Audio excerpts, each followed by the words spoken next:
Free H. Rap Brown. He's not H. Rap Brown. Let me see his right name. You Negroes, y'all want to be critical about what I call a person, but we don't want to do no call to action and really get these people out of prison. These guys are dying of cancer in prison, and their only crime is that they love their people so much that they're willing to put their lives on the line to empower and liberate their people. That's a true crime. That's their only crime, that they love their people. They put themselves on the line. And these are contributors to hip hop, major contributors. Jamil Al-Amin, free Jamil Al-Amin, free Dr. Mutulu Shakur. Dr. Mutulu Shakur is the stepfather of the late great Tupac Amaru Shakur.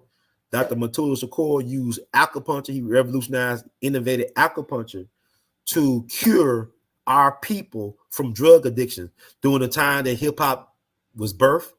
Also was the stepfather to Tupac Shakur, arguably the most important and greatest hip hop icon. You know, they had the Thug Life Code. Tupac developed that Thug Life Code with his stepfather, Dr. Mutulu Shakur.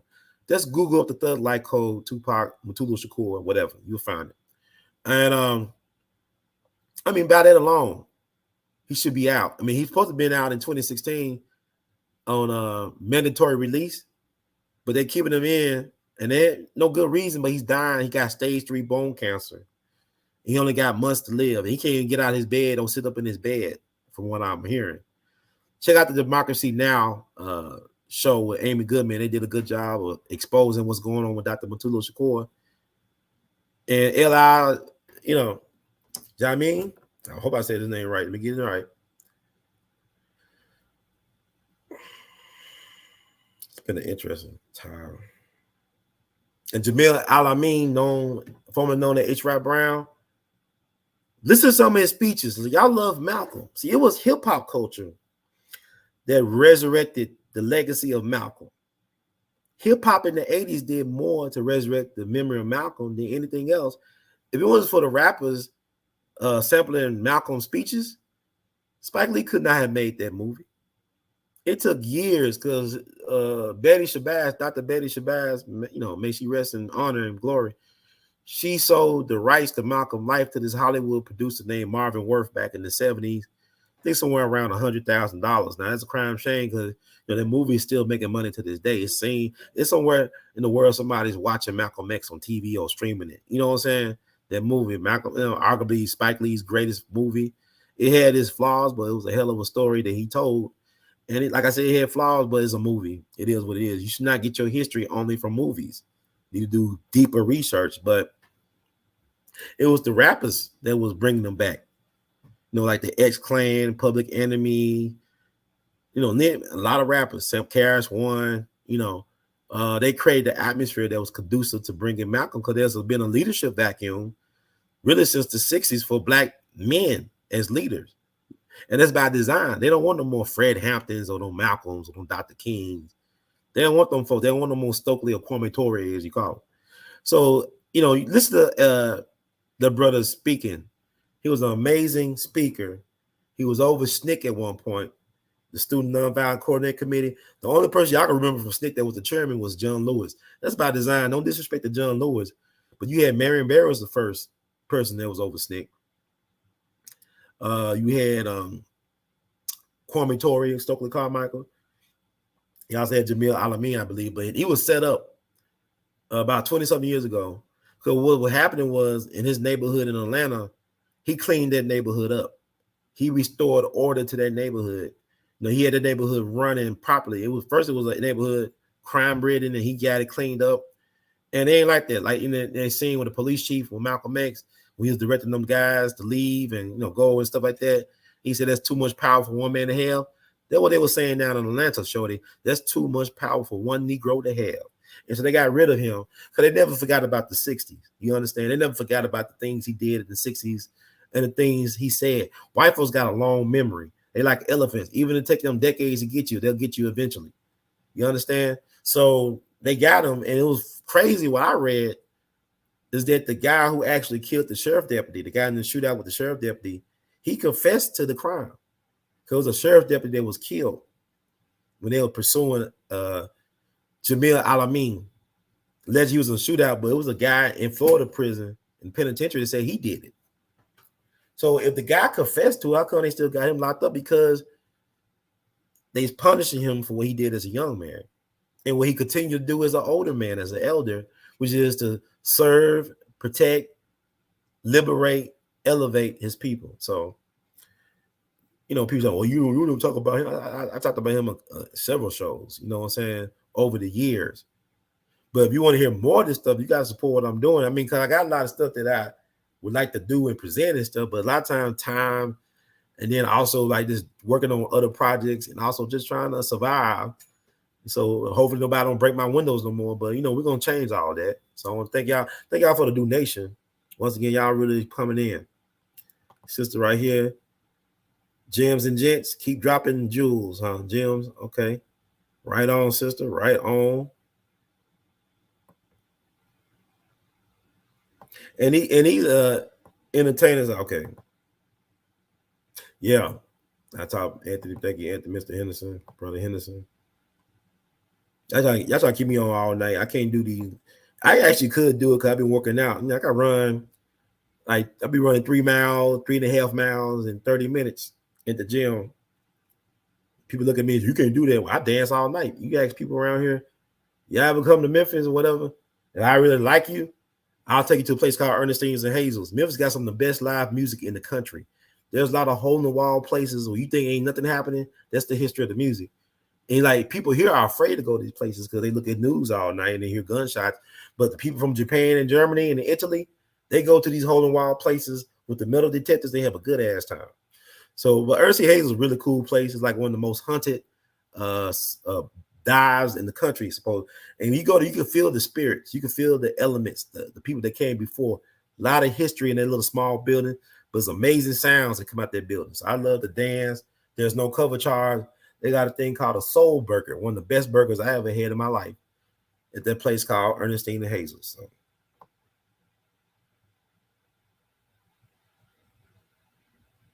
Yeah, Emmett Till face was like Kendrick Johnson. Like Kendrick Johnson is the new Emmett Till because, look at the documentary about Kendrick Johnson. Like I said, with Dr. King, the gun that got Dr. King came from the FBI. Then the folks who might have killed allegedly Kendrick Johnson, their father was FBI. See how it works? But okay, y'all. I thank y'all so much. Love y'all. Thank you so much for the encouragement. Nobody told me that the road was gonna be easy. So I guess I'll shut up for the sake of my neighbors so they can get some rest. Oh, wait a minute. Black Ring, thank you so much. I appreciate it. Also, y'all can do a direct donation because I know YouTube be taking some chunk of the change. You always do it the Cash App and the Google Pay, PayPal, Zelle, and Venmo information I got down there too as well. I thank y'all for this supporting this stream. Really means a lot. Good night, everybody. Yeah, like the guys who killed Kendrick Johnson, they went to high school with him. One guy ended up playing college football, but their father was a Georgia Bureau of Investigation. Basically, he was an FBI guy. And people believe that he was running cover up for his son's involvement in the death of Kendrick Johnson because Kendrick Johnson got in a fight with one of the boys, I believe. And, they was on the same football team and stuff. So. Thank you, Black Ring. We love y'all madly.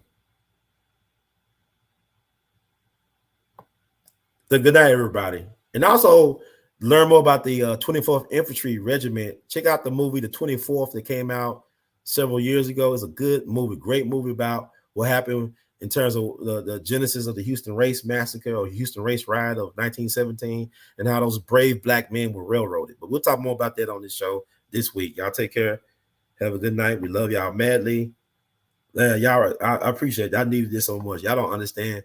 I've been so down about thinking about Dick Gregory for 5 years, Oh man, but thank y'all. I appreciate y'all. I love y'all. I don't even know y'all really like that, but I love y'all. Thank y'all. Take care. God bless. Y'all be safe out there, and we'll check back in very soon.